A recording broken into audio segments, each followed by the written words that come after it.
트라우마와 은혜. 우리는 흔히 트라우마를 잊어야 할 기억이라고 말합니다. 그러나 트라우마는 머리에서만 머무르지 않습니다. 심장의 박동 속으로, 긴장된 어깨 근육 속으로, 얕아진 호흡 속으로 스며듭니다. 오늘 우리는 깊은 상처에 닿는 손, 어둠 속에 함께 계셨던 분의 자리를 따라 함께 걷습니다. 깊은 숨을 들이쉬고 따라오십시오. 트라우마는 단순한 기억이 아닙니다. 그것은 몸과 영혼의 가장 깊은 층에 새겨진 각인입니다.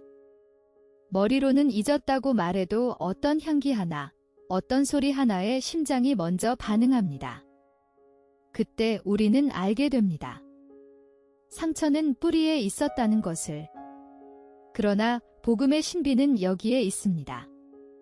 내가 사망의 음침한 골짜기로 다닐지라도 해를 두려워하지 않을 것은 주께서 나와 함께 하심이라. 주의 지팡이와 막대기가 나를 안위하시나이다.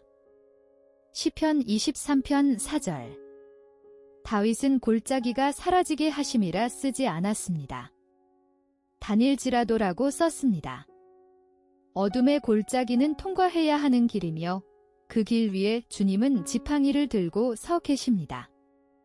오늘 우리는 7장의 묵상을 따라 몸의 기억, 어둠 속의 임재, 분별, 피난, 뿌리의 은혜, 동행, 그리고 사명까지 함께 걸어갑니다. 상처 입은 영혼은 언어 이전의 몸으로 말합니다.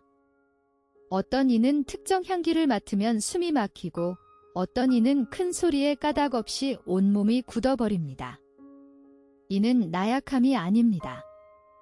하나님께서 우리를 지으실 때 몸과 마음과 영을 하나로 엮으셨기에 영혼이 받은 충격은 반드시 몸에 흔적을 남깁니다. 내가 탄식함으로 피곤하여 밤마다 눈물로 내 침상을 띄우며 내 요를 적시나이다. 시편 6편 6절. 다윗의 뼈가 떨린다는 고백은 시적 과장이 아니라 트라우마를 겪은 모든 인간의 실제 경험입니다. 부활하신 예수님은 손과 옆구리의 상처를 지우지 않으셨습니다. 도마 앞에 내미신 그 상흔은 상처가 수치의 표식이 아니라 사랑의 증거로 변할 수 있음을 보여주는 복음입니다. 오늘 당신의 몸이 보내는 신호는 무엇입니까? 기억은 두 곳에 새겨집니다. 머리의 기억은 사건의 사실관계를 정리하고 원인과 결과를 따져봅니다. 잊었다고 다짐도 합니다. 그러나 머리로 다스려도 어느 순간 또 올라옵니다. 왜냐하면 더 깊은 곳에 또 다른 기억이 있기 때문입니다. 몸의 기억입니다. 특정 향기 앞에서 숨이 막히고 큰 소리에 까닭 없이 몸이 굳습니다. 베개 위로 흐르는 눈물이 그날 밤을 다시 부릅니다. 이 몸의 기억은 다스릴 대상이 아니라 들어줄 대상입니다. 깊은 호흡, 따뜻한 햇빛 아래의 산책, 찬송을 부르며 흘리는 눈물, 신뢰하는 이의 손을 잡는 것, 이 모든 사소한 행위가 하나님의 치유 통로가 됩니다. 오늘 당신의 몸이 보내는 신호에 귀 기울이는 자리에서 회복이 시작됩니다. 트라우마는 우리 영혼에 깊은 침묵의 동굴을 만듭니다. 그 안에서 우리는 종종 외칩니다. 하나님 어디 계셨습니까? 상처의 순간 울부짖음이 천장에 부딪혀 되돌아올 때 우리는 하나님이 부재하셨다고 느낍니다. 그러나 성경은 전혀 다른 진실을 증언합니다. 요셉이 구덩이에 던져지고 애굽의 감옥에 갇혔을 때 성경은 단 한 문장으로 모든 것을 요약합니다. 여호와께서 요셉과 함께 하심으로. 고난이 사라진 것이 아니라 고난 한복판에 하나님이 계셨습니다. 그는 실로 우리의 질고를 지고 우리의 슬픔을 당하였거늘. 이사야 53장 4절. 예수께서는 친히 배신당하시고 조롱당하시고 버림받으셨습니다. 그러므로 우리가 아픔 가운데 울 때 우리는 혼자 우는 것이 아닙니다. 우리보다 먼저 우신 주님이 그 눈물의 무게를 아십니다. 트라우마는 단순한 상처가 아닙니다. 그것은 사탄이 영혼을 갉아먹기 위해 파놓은 통로가 되기도 합니다. 원수는 우리가 받은 상처의 기억을 끊임없이 재생시키며 그 장면 속에 자신의 거짓말을 몰래 심어놓습니다. 너는 버려졌다. 너는 회복될 수 없다. 하나님도 그 자리에 안 계셨다. 이 속삭임은 마치 오래된 상처의 딱지 밑에서 자라나는 염증처럼 보이지 않게 영혼을 부패시킵니다. 우리의 씨름은 혈과 육을 상대하는 것이 아니요 통치자들과 권세들과 이 어둠의 세상 주관자들과 하늘에 있는 악의 영들을 상대함이라. 에베소서 6장 12절. 그러므로 믿는 자는 반드시 사탄의 전략을 분별해야 합니다. 거짓이 거짓인 줄 알 때 그것은 이미 힘을 잃기 시작합니다. 원수의 전략은 크게 둘이고 우리의 분별은 한 자세입니다.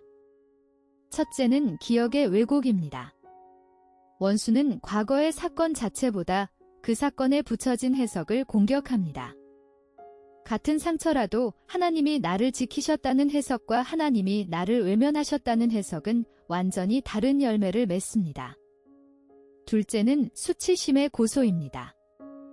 요한계시록은 사탄을 참소하던 자라 부릅니다. 이미 용서받은 죄, 이미 회복된 관계까지 끄집어내어 내가 감히 하나님 앞에 나아갈 자격이 있느냐 고소합니다. 이 둘 앞에 우리는 한 자세를 갖습니다.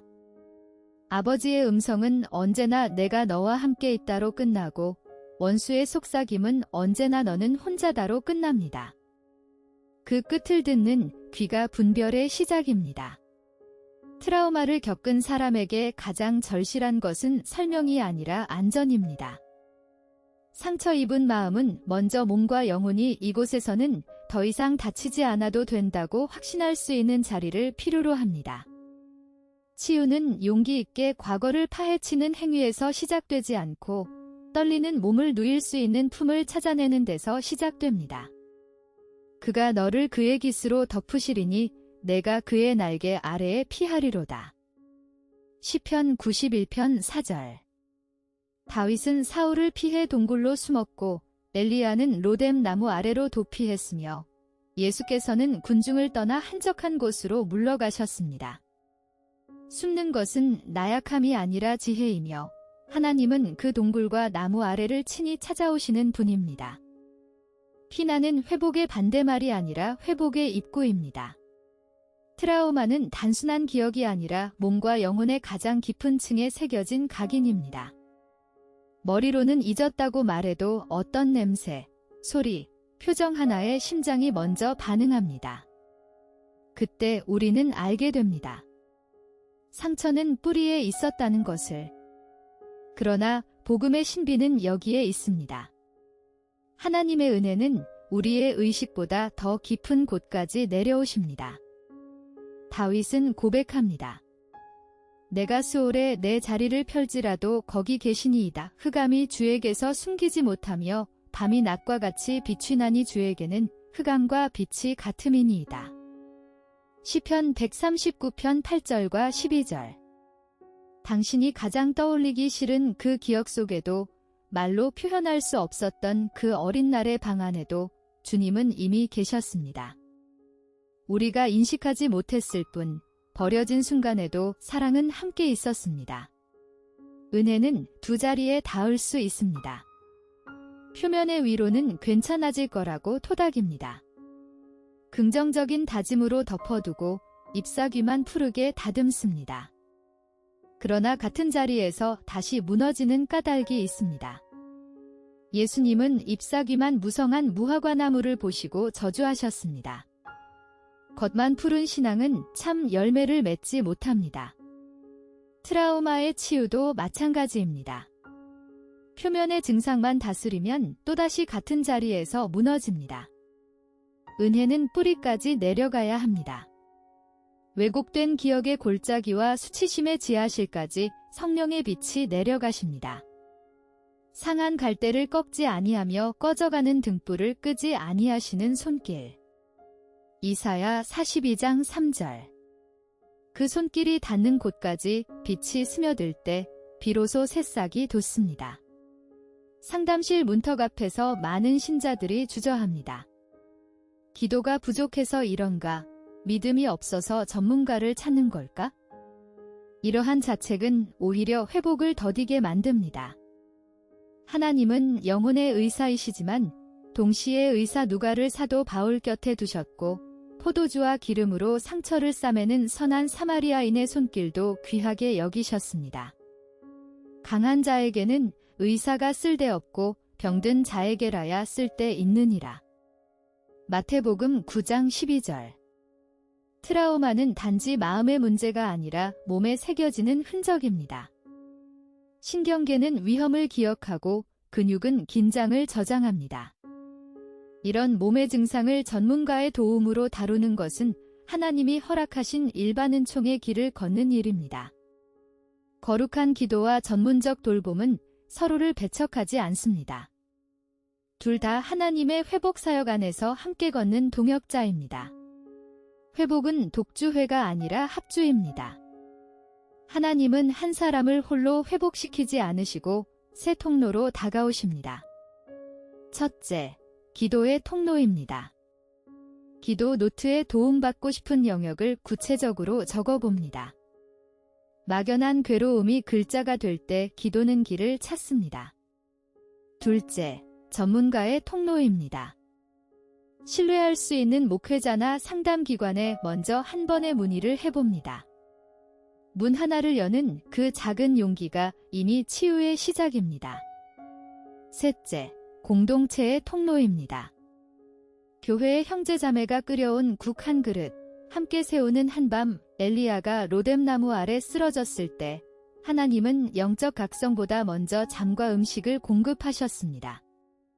오늘 당신은 어느 통로 앞에 서 있습니까? 우리는 오랫동안 상처를 숨기려 애씁니다. 들키지 않으려, 약점이 되지 않으려.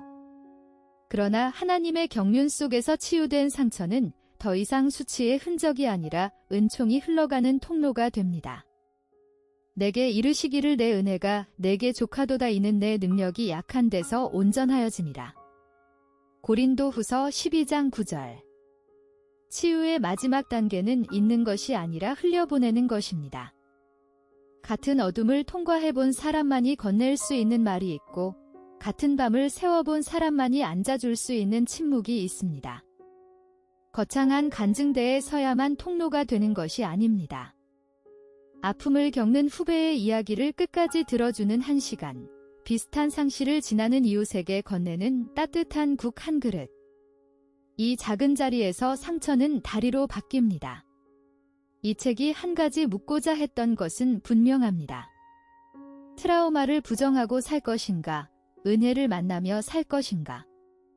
몸의 기억, 어둠 속의 임재, 분별, 피난, 뿌리에 닿는 은혜, 신앙과 전문적 도움의 동행, 그리고 상처가 은총이 되는 자리.